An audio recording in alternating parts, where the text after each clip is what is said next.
Good morning, सुप्रभात, केम छो, सलाम। उम्मीद है आप सब लोग बेहतर होंगे, अपना ध्यान रख रहे होंगे। एक बड़ा अच्छा क्वेश्चन मेरे पास आया, वो ये कि सर मैं जो है किसी की छेड़ नहीं करता हूँ, कभी किसी को परेशान नहीं करता हूँ, किसी को पलटकर ज़्यादा कुछ बोलता भी नहीं हूँ मैं, अपने काम से काम रखता हूँ मैं, लेकिन लोग मेरी छेड़ करते हैं। मतलब जो चाहे वो मेरी छेड़ करता है, मुझे पता नहीं कुछ भी सुना देगा, कोई भी आदमी आके के कुछ भी बोल जाएगा। और उसके चलते क्या था, मैं उस समय तो रिएक्ट नहीं करता हूं, लेकिन बाद में मैं सोचता रहता हूं, सोचता रहता हूं, सोचता रहता हूं, और मेरा दिन खराब हो जाता है। आप कहते हो पढ़ाई करो, खूब पढ़ाई करो, आप हमेशा हमको मोटिवेट करते हो, लेकिन मैं मेरे मन में वो बातें बार बार बार बार बार बार घूम रही होती है जो लोग मुझसे कह जाते हैं। कोई तो भी आता चलता फिरता मेरी छेड़ करके चला जाता है जबरदस्ती। और डॉक्टर साहब क्या चल रहा है, तुम ही बनोगे। मतलब वो बोलता है इस टोन में है कि जिससे जो है ना अंदर तन बदन में आग लग जाती है, लेकिन मैं कुछ बोलता नहीं पलट के। तो मेरे को जो है वो मन में, लेकिन मैं मन में सोचता रहता हूं इस बारे में। अच्छा सच बताना मेरे को, आप में से कई बार मैं ऐसी समस्याएं जब लेता हूं ना आपकी, तो आप सच बताना मेरे को कि क्या ये आपकी समस्या भी है? क्या आप ऐसा में इससे कनेक्टेड कितना फील करते हैं? अभी मैंने मॉर्निंग मोटिवेशन में क्या है, कुछ-कुछ समस्याएँ लेना शुरू किया है मैंने, ठीक है? है ना? अब कई बच्चों ने पूछा सर आप हार्ट कनेक्ट सीरीज़ कब शुरू करेंगे? भई देखो, हार्ट कनेक्ट सीरीज़ का अपना एक फॉर्मेट था कि आप या तो ऑडियो में प्रॉब्लम भेजिए या वीडियो में भेजिए आप, ठीक है? हम क्वेश्चन नहीं लेंगे। अब उसमें प्रॉब्लम आई नहीं। टीम ने बताया अभी गिनती के वीडियो आए, बहुत रिलेवेंट टाइप के नहीं है, और ना और जो है वो ना ऑडियो भी बहुत मुश्किल। तो जब प्रॉब्लम ही नहीं आई तो भैया फिर हम सीरीज शुरू कैसे करें हम, ठीक है? तो खैर, जब हमारे पास लगेगा कि भैया हाँ बच्चे चाह रहे हैं वाकई में, तो हम वो सीरीज को शुरू जरूर करेंगे, ठीक है? लेकिन अभी हमने मॉर्निंग मोटिवेशन में ऐसी आपकी समस्याएं लेना शुरू कर दिया, जो सुनते हैं, जो जो पढ़ते हैं। तो प्रॉब्लम ये है कि कई लोगों को ऐसा लगता है कि वो किसी की छेड़ नहीं करते हैं, कुछ बोलते नहीं है, लेकिन लोग आते हैं, बोल जाते हैं, छेड़ कर जाते हैं, फिर हम सोचने लगते हैं, सोचने में अपना समय खराब करते हैं। सामने वाला आदमी आया, बोला, निकल गया, ठीक है? हम ऐसे ही परेशान हो गए जबरदस्ती में, ठीक है? तो क्या करें ऐसे में, हम क्या करें? आप बोलो साहब कान बंद कर लो, बहरे थोड़ी ना हो जाए। अभी आंखें हो तो बंद कर ले आदमी, मुंह हो तो बंद कर ले आदमी, कान कैसे बंद कर ले आदमी, ठीक है? बड़ी मुश्किल बात है ये तो। तो मैं आपसे एक बात बोलूँगा, बड़ी अच्छी-सी मैंने कहीं कहानी पढ़ी सुनी। आजकल मैं खूब कहानियाँ नई-नई भी पढ़ रहा हूँ ताकि तुमको कहानियाँ मैं सुना सकूँ। हालाँकि मॉर्निंग मोटिवेशन के बहुत सारे एपिसोड हो चुके हैं, और यदि मैं पुराना वाला सीज़न भी जोड़ लूँ तो 1000 के ऊपर अपन कहानियाँ सुन चुके हैं, बहुत सारा काम कर चुके हैं अभी अपन, ठीक है? तो एक कहानी ये कि एक बार क्या होता है कि एक गाय जो है वो खेत में चर रही होती है ना? गौ माता खेत में गाय जो है वो चर रही होती है, और उसकी उनकी पीठ पर आकर एक कौवा बैठ जाता है, ठीक है?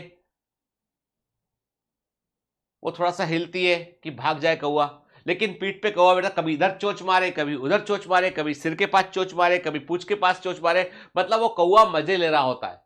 वो कौवा जो है वो गाय के मज़े ले रहा होता है। एक दिन गाय कुछ नहीं बोलती, अगले दिन फिर वो कौवा आता है, फिर वैसे मज़े लेता है। अब गाय परेशान हो जाती है, तो गाय उससे बोलती है कि तुम मेरे मज़े क्यों ले रहे हो? तुम क्यों मुझे परेशान कर रहे हो भाई? तुम में हिम्मत है, तुम इतने ताकतवर हो, तो तुम जाओ कुत्ते को जाके परेशान कर दिखाओ तुम। कुत्ते को, बिल्ली को उनकी छेड़ करके दिखाओ तुम ज़रा। ये देखो वो कुत्ता घूम रहा है, उसकी पीठ पर बैठो, चोंच मारो उसको। तो कौवा बोलता है, "हे, मैं कोई इतना मूर्ख हूँ? मैं क्या इतना मूर्ख हूँ जो कुत्ते की पीठ पे जाके बैठ जाऊँ, उसे चोंच मारूँ, या बिल्ली की पीठ पे बैठ के चोंच मारूँ? तुरंत पकड़ लेंगे वो लोग, खा जाएँगे पकड़ के मेरे को वो। वो तुम सीधी हो तो तुम्हारे मज़े ले रहे हैं हम, ठीक है?" क्या लेसन मिला इस छोटी-सी कहानी से? कि भाई देखो, जो सुन रहा है, जो पलट के कुछ बोल नहीं रहा है, जिसको जिसको जो उसको लग रहा है कि इससे कोई खतरा नहीं है, आदमी उसकी छेड़ कर रहा है। लेकिन जब सामने वाले व्यक्ति को लगता है ना कि नहीं यार, आदि आप गुस्सा हो गए, आप रिवोल्ट कर गए तो प्रॉब्लम हो जाएगी, तो फिर वो छेड़ नहीं करता है। वो जज कर लेता है। वो जज कर लेता है कि छेड़ नहीं करनी। मेरे एक परिचित हैं, वो मतलब मेरे अच्छे फ्रेंड है वो, तो मुझसे ऐसी कभी बात निकली हम लोगों की, तो बोले अरे डॉक्टर साहब, आपसे तो कोई कुछ बोलता नहीं, क्योंकि आप एकदम तेज मिजाज के आदमी है। तो मैंने कहा यार ये बताओ, उनका नाम विवेक है। मैंने कहा विवेक ये बताओ, मैंने कभी तेज मिजाज दिखाया किसी को? मैंने किसी को कुछ बोला आपके सामने, आपसे या आपके? बोला नहीं, पता नहीं, देख के लगता है आपको कि आप तेज मिजाज के आदमी, आप ज्यादा सुनोगे नहीं किसी के ना, क्योंकि आप टू दी पॉइंट बात करते हो, फंडामेंटल बात करते हो, तो मुझे लगा ऐसा कि आपसे कोई कुछ। तो मैंने कहा ये तो पक्की बात है, अपना एटीट्यूड वही वाला है, जहां हम खड़े होते हैं लाइन वहीं से शुरू होती है, ठीक है, सिंपल सा एटीट्यूड है अपना, चित्ती भी मेरी, पट भी मेरी, सिक्का मेरे पिताजी का, ठीक है। मतलब अपन ज्यादा छेड़ छेड़ किसी की करते नहीं, लेकिन ये है कि हाँ, किसी को अथॉरिटी भी नहीं देते कि तुम हमारी छेड़ करो आके, ठीक है। मतलब किसी को इतनी अथॉरिटी भी नहीं देते कि हमारे सिर पर चढ़ जाओ आप, ठीक है। हम छेड़ किसी की नहीं करेंगे, हम एकदम काम रहेंगे, लेकिन आप छेड़ करोगे तो डबल रिस्पॉन्स करेंगे, घबरा के भाग जाएगा आदमी, किसकी छेड़ कर दी भाई, अच्छे खासे बैठे थे, क्यों छेड़ कर दी, वो लेवल का तो कैलिबर रखते हैं। तो वही वाली बात है कि जैसे अब मैं इस प्रॉब्लम को थोड़ा सा आगे लेके जाता हूं। एक छोटी बच्ची 10-12 साल की, उसे कोई व्यक्ति थ्रेट करने की कोशिश कर रहा था, उसे थ्रेट कर रहा था, सेक्सुअल एब्यूज की कोशिश कर रहा था। वो डर जाया करती थी, सहम जाया करती थी, और वो व्यक्ति कोई और नहीं था बल्कि पड़ोस में 2 घर छोड़कर रहने वाले एक अंकल थे, जो घर में आते थे और घर में बड़ा चाय पिएंगे, मम्मी से बात करेंगे, पिताजी से बात करेंगे, और जो है वो घर के बड़े क्लोज बनेंगे, घर वालों का के सामने अच्छा पॉइंट। लेकिन अकेले में जैसे देखते थे वो, तो उस लड़की को सेक्सुअल एब्यूज करने की कोशिश करते थे वो, अलग तरीके से उसको हाथ लगाना, कुछ बोलना उससे, डबल मीनिंग बात करना उससे, है ना। वो लड़की चूंकि बचपन से देखते हैं, वो अपनी मम्मी को कुछ बता नहीं पाए, क्योंकि घर में इतनी अच्छी वजह अंकल की, पापा को कुछ नहीं बोल पाए, वो डरती थी वो देख के। एक दिन उस लड़की ने डिसाइड किया कि अब मुझे ये गाय वाला, जो गाय के ऊपर कौवा बैठ के चोंच मार रहा था, वो मुझे नहीं करना, मुझे तो थोड़ा एग्रेशन दिखाना है। जैसी वो आए, छुआ, हाथ लगाया, जोर से चिल्लाई वो, दूर हट है, जोर से चिल्ला दी वो, बताओ मम्मी को मैं जाके। एकदम घबरा के वो आदमी हुआ। ये जितने लोग होते हैं ना, ये बहुत कायर होते हैं, जितने ये लोग होते हैं ये बहुत कायर होते हैं, गलत कर रहे हैं इनको मालूम होता है, दे नो कि they are doing wrong, they know, तो एकदम एकदम बैकफुट पे आते, एकदम बैकफुट पे। याद रखिए, जीवन में कई बार आप चाहे खतरनाक हो चाहे ना हो, पर दांत दिखाना जरूरी होता है जीवन में। आप प्रकृति सीखो, प्रकृति में, नेचर में भी क्या होता है, दो तितलियां होती है, एक होती है बटरफ्लाई, एक बटरफ्लाई होती है मोनार्क बटरफ्लाई, एक होती है वायसराय बटरफ्लाई। सुनो कहानी, सच्ची कहानी। दो तितलियां होती हैं, एक मोनार्क तितली होती है जो जहरीली होती है, जिसको यदि कोई शिकारी खा ले जिसको, तो उसके बाद वो 4-6 दिन कुछ नहीं खा पाता, बड़ा गंदा स्वाद होता है उसका। और वो बटरफ्लाई जो होती है ना, वो बटरफ्लाई जो है उसको शिकारी अवॉइड करता, नहीं खाता उसको। तो वायसराय बटरफ्लाई जो होती है उसमें कोई जहर नहीं है, वो सिंपल सी है वो ना, लेकिन वो अपनी जान बचाने के लिए बिल्कुल वैसी दिखाई पड़ती है, मिमिक करती है उसको। जो मोनार्क बटरफ्लाई दिखती है वैसी वो वायसराय बटरफ्लाई अपने आप को दिखाती है, गूगल कर लेना आप उसको, और अपनी जान बचा लेती है वो।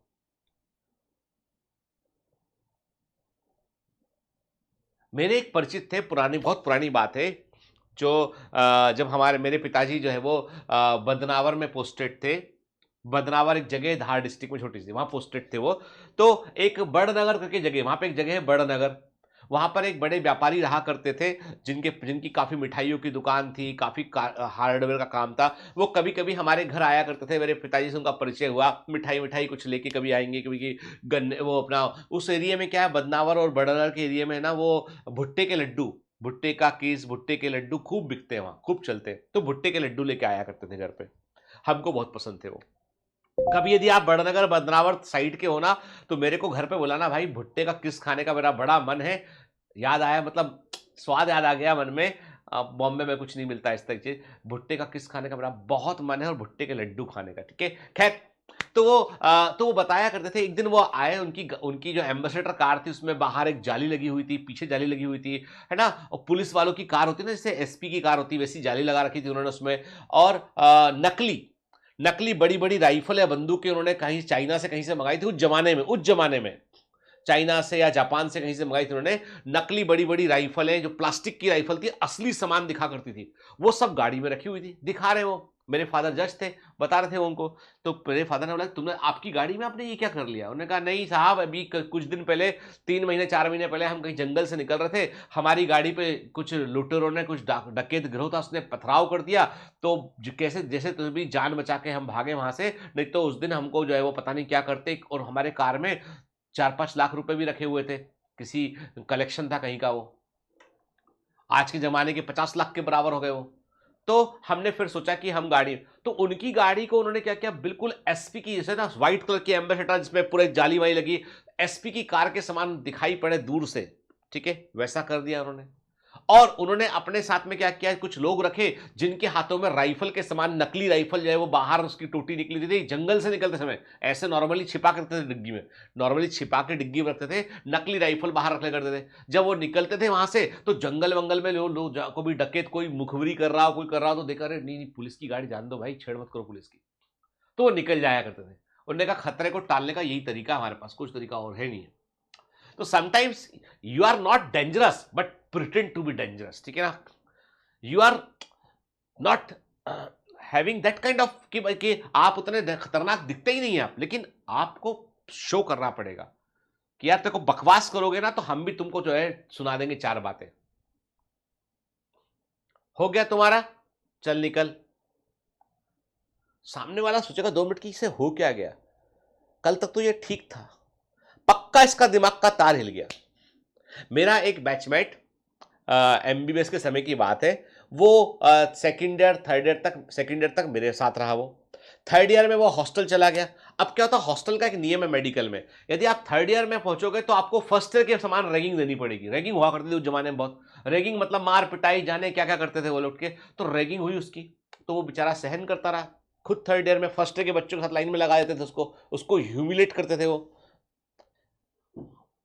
तो जब मुझे उसने आके बताई सब बातें, तो अपन तो शुरू से बहुत तेज नहीं बोलूंगा, बहुत फंडामेंटल वाले आदमी है। तो मैंने कहा, भाई देख, तू तू दिखता सीधा है, तू सीधे से टाइप की का उनकी बातें मान रहा है, तू मानने से मना कर दे, फिर देखी जाएगी जो कि। बोला, अरे मारेंगे मेरे को।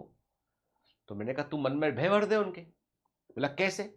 हमने एक प्लान तैयार किया।